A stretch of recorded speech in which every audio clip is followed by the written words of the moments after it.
तो इस एपिसोड की शुरुआत किन्यू के जाने के बाद किन्नन सोचता है चलो अब कुछ मार्शल स्किल को देखते हैं। वो वहाँ पे मार्शल स्किल्स की बुक देखता है, जैसे कि soaring cloud steps, jet palm, isolated peak flying sword, mountain dividing spear art, ऐसे ही बहुत सारी मार्शल स्किल्स को देखता है।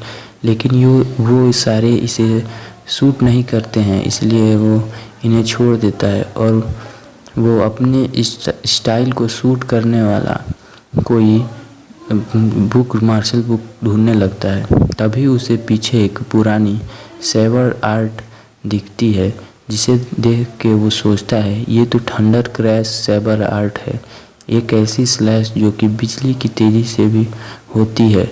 यही तो मुझे चाहिए। मैंने एक सेबर आर्ट को बनाया था जब मैं 16 साल का था, लेकिन वो एक लो क्लास मार्शल स्किल है और वो अब नहीं पा रही है।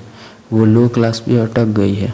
थंडर क्रैश सेबर आर्ट एक मिडिल क्लास मार्शल स्किल है, तो शायद ये मेरे सेबर आर्ट को लेवल अप करने में मदद कर सकती है। उसके बाद सीन शिफ्ट होता है और हमें दिखाया जाता है कि किन्नन मार्शल स्किल को लेकर घर आया होता है और वो देखता है कि उसका दरवाज़ा पहले से ही रिपेयर हो गया है। वो सोचता है अरे ये क्या, मेरा दरवाज़ा पहले ही रिपेयर हो गया।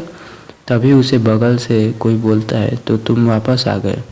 हमें दिखाया जाता है ये किन क्लैन के पैट्रियाज और किन क्लैन के इकलौते जियांतियान रिलम के बंदे होते हैं, जो कि किन्नन के भी फादर हैं। और वो पूछते हैं किन्नन से क्या ये सच है कि तुमने फर्स्ट लेयर में ब्रेक थ्रू कर लिया है। किन्नन बोलता है जी हाँ फादर, ये सब आपकी दी हुई पिल्स से हुआ है। पैट्रियाज किन बोलते हैं 10 बॉडी टेम्परिंग पिल्स स्ट्रॉन्ग होती है, लेकिन तुम्हारे लिए जिसके पास फर्स्ट ग्रेड की हुआंग रैंक मार्शल स्पिरिट है, उसके लिए ये इतना आसान नहीं होना चाहिए था। किन्नन बोलता है लगता है मैं लकी था, और वो बात को टाल देता है। लेकिन फादर, और फिर अपने पिताजी से पूछता है कि लेकिन फादर आज आप यहाँ क्यों आए हैं। और वो सोचता है डिवाइन बैटल स्पिरिट मेरे सबसे बड़ा सीक्रेट है, मैं इसके बारे में किसी को नहीं बता सकता, वरना बाहर के लोग मुझे और उन्हें भी मारने की कोशिश कर सकते हैं। इसलिए मुझे माफ़ कर दीजिएगा फादर, मैं ये आपको भी नहीं बता सकता। तो आज से हम किन्नन के फादर को पैट्रियाज किन बुलाएंगे। तो पैट्रियाज किन बोलते हैं मुझे पता चला था कि तुम्हारा दरवाज़ा को किसी ने तोड़ दिया है। अगर ऐसा कुछ होता है तो तुम्हें तुरंत मुझे बताना चाहिए। कोई भी मेरे बेटे को बुली नहीं कर सकता है।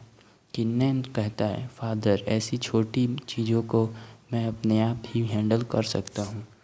पैट्रियाज किन्नन से कहते हैं किन्नन तुम्हें निराश नहीं होना है।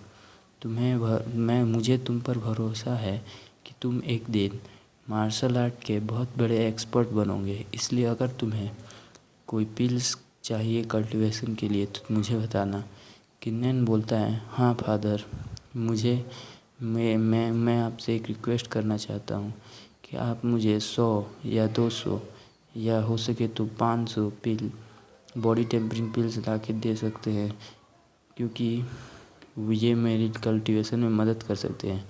मुझे पता है कि ये बहुत ज़्यादा ही है, लेकिन क्या आपको मुझ पे भरोसा है।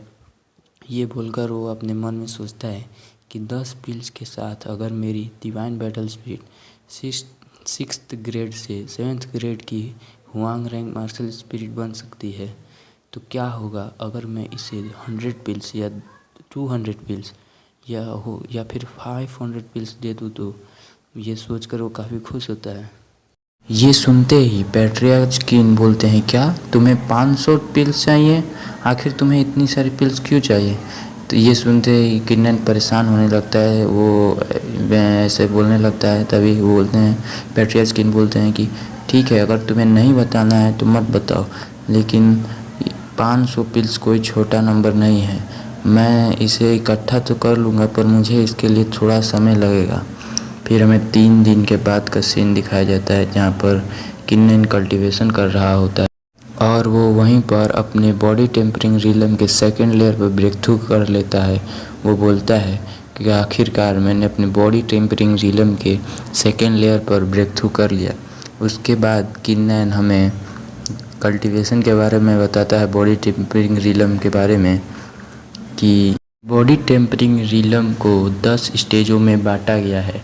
जैसे जैसे आप आगे बढ़ेंगे वैसे वैसे ही आपकी बॉडी की स्ट्रेंथ बढ़ती जाएगी और उतना ही ज़्यादा आपको कीवाई लगेगा अगले लेयर पर ब्रेक थ्रू करने के लिए। जब से मेरी divine battle spirit 7th rank की हुआंग रैंक मार्शल स्पिरिट बनी है, तब से इसकी मेरी कल्टीवेशन स्पीड डबल हो गई है। लेकिन फिर भी मुझे 3 दिन लग गए मेरे सेकेंड लेयर पर ब्रेक थ्रू करने के लिए। कल्टीवेशन का रास्ता इतना भी आसान नहीं है। ये एक ऐसे पहाड़ की तरह है जिस पर आप जितना चढ़ेंगे उतना ही आपको आगे चलने में कठिनाई होगी। मुझे अपने आप को ज़्यादा बड़ा नहीं समझना होगा, मुझे हार्ड वर्क करके ही कल्टीवेशन करना होगा। तो आज का एपिसोड हम यहीं पे ख़त्म करते हैं। मिलेंगे आपसे अगले एपिसोड में, तब तक के लिए गुड बाय।